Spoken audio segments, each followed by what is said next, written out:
अंतरिक्ष में मानव बस्ती बसाने का सपना वैज्ञानिकों की सबसे बड़ी महत्वाकांक्षाओं में से एक है। इस दिशा में कई स्तरों पर शोध चल रहे हैं, लेकिन एक सवाल अभी भी वैज्ञानिकों को परेशान कर रहा है। क्या मानव अंतरिक्ष में बच्चे पैदा कर सकते हैं? स्पेस एक्सप्लोरेशन में अपार तरक्की के बावजूद यह सवाल अभी भी अनसुलझा है। अब जापान के वैज्ञानिक इस पर गहन शोध कर रहे हैं, जो मानव अस्तित्व को अंतरिक्ष में बनाए रखने के लिए मील का पत्थर साबित हो सकता है। बता दें कि जापान के यामानाशी यूनिवर्सिटी के एडवांस बायोटेक्नोलॉजी सेंटर के प्रोफेसर टेरुहिको वाकायामा इस शोध का नेतृत्व कर रहे हैं। उनकी टीम यह समझने की कोशिश कर रही है कि अंतरिक्ष की कठोर परिस्थितियों में स्तनधारी जीवों की प्रजनन क्षमता कितनी प्रभावित होती है। इसके लिए चूहों के स्पर्म को फ्रीज कर अंतर्राष्ट्रीय अंतरिक्ष स्टेशन यानी ISS पर भेजा गया है।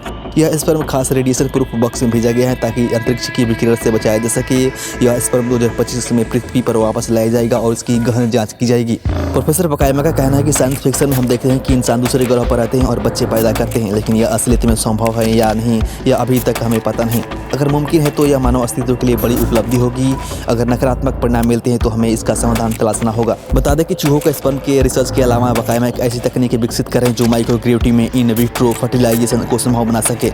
इस पहल के तहत एक डिवाइस तैयार की जा रही है जिसे अगले 2 वर्ष में ISS पर उपयोग के लिए उपलब्ध कराया जा सकता है। अगर यह प्रयास सफल होता है तो अंतरिक्ष में मानव प्रजनन के लिए एक नई दिशा खुलेगा। अंतरिक्ष में प्रजनन पर पहले भी शोध किए गए हैं। कुछ प्रजातियां जैसे मछली, मेढक और घोंघे ने अंतरिक्ष में सफलतापूर्वक प्रजनन किया, लेकिन मुर्गियां जैसी प्रजातियां की प्रजनन क्षमता पर बुरा असर पड़ा। मानव सहित स्तनधारी जीवों के लिए यह प्रक्रिया और भी जटिल हो सकती है।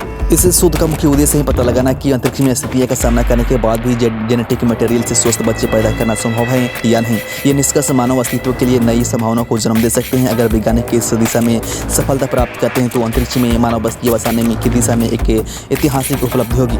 मानव प्रजनन पर चल रहे शोध न केवल वैज्ञानिकों के लिए बल्कि पूरी मानव जाति के लिए बेहद महत्वपूर्ण है। अंतरिक्ष में जीवन की संभावनाओं को साकार करने के लिए इस तरह के प्रयोग मानव अस्तित्व को एक नई दिशा दे सकते हैं। अगर यह रिसर्च सफल होती है तो यह भविष्य में इंसानों के लिए एक नई दुनिया का दरवाजा खोल सकती है।